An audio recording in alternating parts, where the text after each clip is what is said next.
محترم، آج بات کرتے ہیں اسلام کے ارکانوں میں سے ایک ارکان کی۔ اسلام کے 4 ارکان ہیں: نماز، روزہ، حج۔ اسی طرح اسلام کا ایک رکن زکوٰۃ بھی ہے۔ تو اسی کے تعلق سے آج گفتگو کرتے ہیں۔ جس طرح بندے پر نماز فرض، روزہ فرض اور حج فرض ہے، اگر صاحب نصاب ہو تو جس طرح بندے پر نماز فرض، روزہ فرض اور پیسے کی فراوانی ہو تو حج بھی فرض ہو جاتا ہے، اسی طرح اگر بندہ صاحب نصاب ہو تو اس پر زکوٰۃ بھی فرض ہو جاتی ہے۔ تو اللہ تبارک و تعالیٰ قرآن مقدس میں زکوٰۃ کے تعلق سے ارشاد فرماتا ہے: والذین یکنزون الذہب والفضة، وہ لوگ جو مال کی شکل میں سونا اور چاندی جمع کرتے ہیں، یعنی وہ لوگ جنہوں نے سونا جمع کیا، چاندی جمع کیا، ولا ينفقونها فی سبیل اللہ، اور اس کو اللہ کی راہ میں خرچ نہیں کیا، یعنی کسی نے اتنا پیسہ کمایا یا سونا اور چاندی اتنی کثیر تعداد میں تھی جو صاحب نصاب بناتی ہے، کسی پر اتنا پیسہ جو انسان کو صاحب نصاب کر دے، تو پھر اس کے باوجود وہ اللہ کی راہ میں خرچ نہیں کرتا ہے زکوٰۃ کی شکل میں۔ وَلَا يُنْفِقُونَ فِي سَبِيلِ اللَّهِ، یعنی اس پر پیسہ ہے پھر بھی خرچ نہیں کر رہا ہے، تو فَبَشِّرْهُم بِعَذَابٍ أَلِيمٍ، اے محبوب تو اسے تم دردناک عذاب کی خبر سنا دو، دردناک عذاب کی خبر سنا دو۔ اور وہ کیسا دردناک عذاب، کیسا عذاب دیا جائے گا؟ یوم یحمیٰ فی نار جہنم، کہ کل قیامت کے دن وہ دولت، وہ پیسہ جس کی زکوٰۃ نہیں نکالی ہے، اس کو جہنم کی آگ میں ڈالا جائے گا، تپایا جائے گا، فَتُقْوَىٰ بِهَا، تو پھر اس کے پیشانی پر، اس کی کروٹوں پر اور اس کی پیٹھ پر مہر لگائی جائے گی، داغا جائے گا۔ فَتُقْوَىٰ بِهَا جِبَاهُهُمْ وَجُنُوبُهُمْ وَظُهُورُهُمْ ہَذَا مَا كَنَزْتُمْ لِأَنفُسِكُمْ، یہ وہ ہے، پھر کہا جائے گا یہ وہ ہے جو تم نے اپنے نفس کے لیے جوڑا۔ فَذُوقُوا مَا كُنْتُمْ تَكْنِزُونَ، آج چکھو اس کا مزہ جو تم نے جمع کیا تھا۔ تو اتنی بڑی سخت سزا دی جائے گی زکوٰۃ نہ نکالنے والے کو کہ اس کے مال سے ہی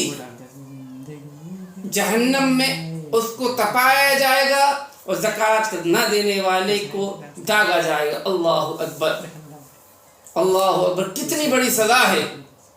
کہ آپ تصور بھی نہیں کر سکتے ہیں، مگر انسان اپنی کنجوسی کی وجہ سے زکوٰۃ نہیں نکالتا ہے۔ دیکھو اس آیت میں جو عذاب دینے کی بات کی گئی ہے وہ انسان کے 3 اعضاء پر دینے کی بات کی گئی ہے: پیشانی، دونوں کروٹیں، ایک پیٹھ پر، اور بندے کا پیسے کا تعلق انہی تینوں سے زیادہ تعلق رہتا ہے، یعنی بندے کو پیسے کی حرص، پیسے کی لالچ، ان 3 چیزوں کی نیت ہوتی ہے کہ اگر مجھ پر پیسہ آئے گا تو میں لوگوں میں شان و شوکت کے ساتھ اور بہترین طریقے سے زندگی گزاروں گا۔ جب بندے پر پیسہ آتا ہے تو اس کا چہرہ حشاش بشاش، پیشانی کشادہ ہو جاتی ہے۔ دوسرا مقصد پیسے کا آنے کا یہ ہے کہ جب انسان پر پیسہ آتا ہے وہ اپنے کھانے میں فراوانی کر دیتا ہے۔ تیسرا لباس اچھا رکھتا ہے۔ تو اللہ تبارک و تعالیٰ نے ان تینوں پر عذاب فرمایا ہے۔ یعنی دیکھیں، پہلا کہ تو نے تو نے اپنے پیسے کی زکوٰۃ نہیں دی، اس لیے کہ تیرے پاس پیسہ رہے گا، اگر زکوٰۃ دے گا کم ہو جائے گا تاکہ تو لوگوں میں سر اٹھا کر کے چلے۔ آج کل قیامت کے دن تیری پیشانی پر مہر لگا دی جائے گی۔ کھانا انسان کوکھوں میں ادھر ہوتا ہے تو ادھر اس کے کربٹوں کو داغا جائے گا، اور لباس کا تعلق انسان کا پیٹھ سے ہوتا ہے، پیٹھ پر مہر لگا دی جائے گی۔ سب سے بڑی زکوٰۃ نہ دینے والے کی یہ سزا ہے، کل قیامت کے دن اللہ اس کی پردہ پوشی نہیں فرمائے گا، بلکہ جس مال کی زکوٰۃ نہیں دی اس مال کا توق ڈال کر کے اس کی گردن میں اس کو تمام کے سامنے رسوا کیا جائے گا۔ صحیح بخاری شریف میں حضرت ابو ہریرہ رضی اللہ تعالیٰ عنہ سے روایت ہے، حضور اکرم صلی اللہ تعالیٰ علیہ وسلم ارشاد فرماتے ہیں کہ جس کو اللہ نے مال عطا کیا اور اس نے اس مال کی زکوٰۃ ادا نہیں کی تو اس مال کو گنجے سانپ کی شکل میں بنا دیا جائے گا، پھر اس سانپ کو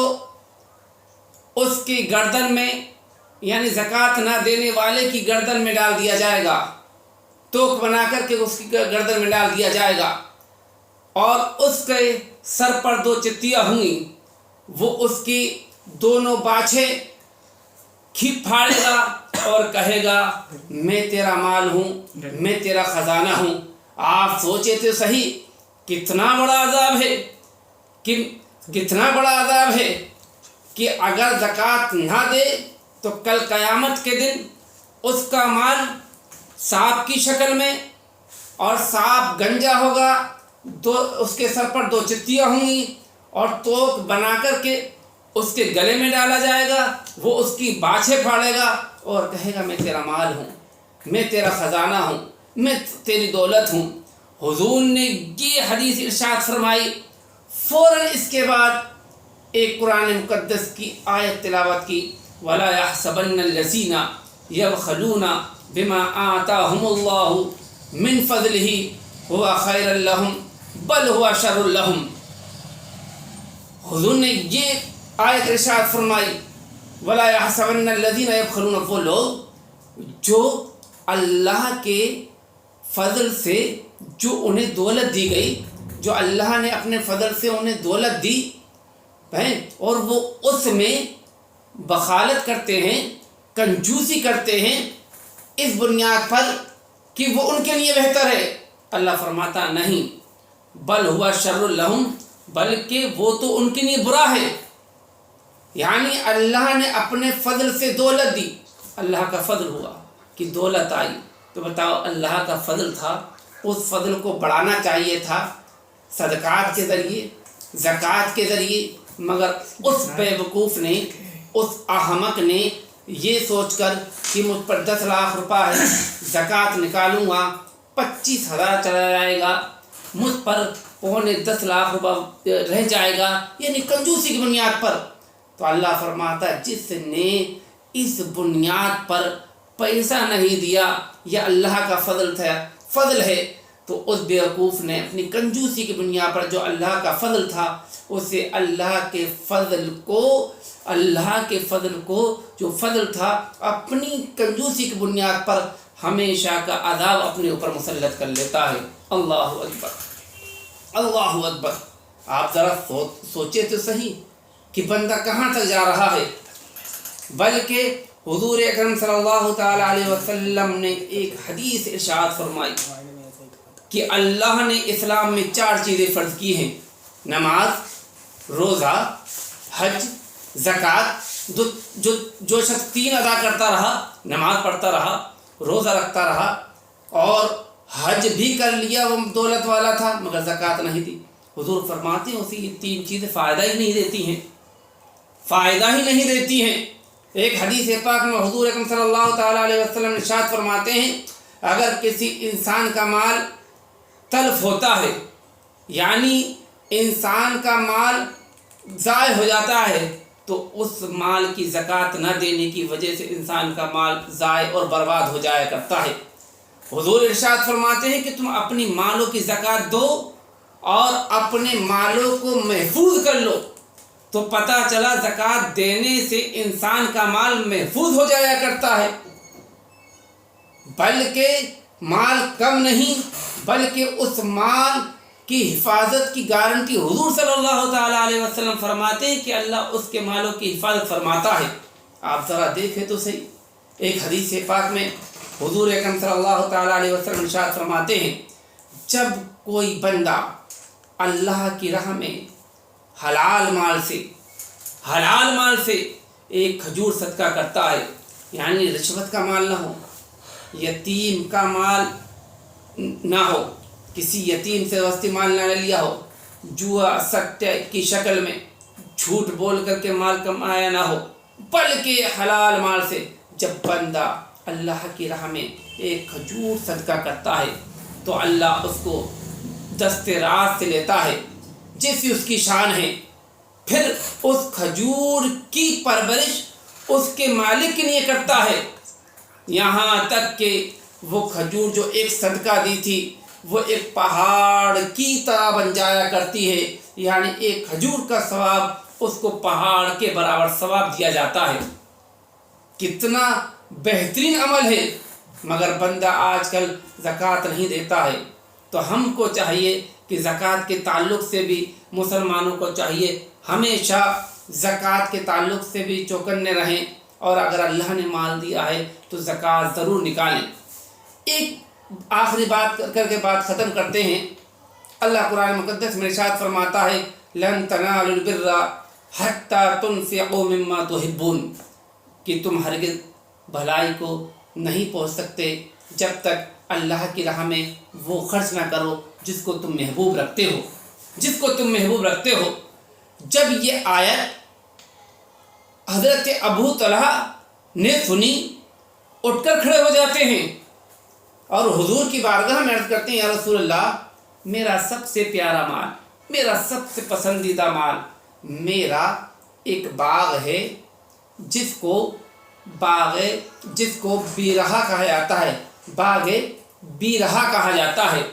وہ باغ ہے ان کا جس کو باغ بیرہا کہا جاتا ہے۔ یا رسول اللہ، میں اس باغ سے بڑی محبت کرتا ہوں اور میں اس باغ کو اللہ کی راہ میں خرچ کرنا چاہتا ہوں۔ یہ باغ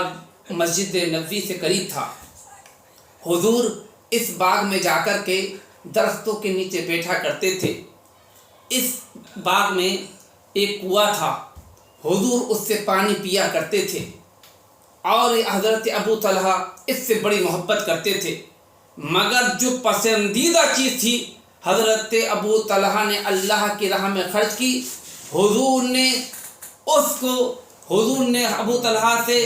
لے کر کے، یعنی ابو طلحہ نے دیا تو حضور صلی اللہ تعالیٰ علیہ وسلم نے اس بات کو حضرت ابو طلحہ کے عزیز و اقارب کے لیے وقف کر دیا۔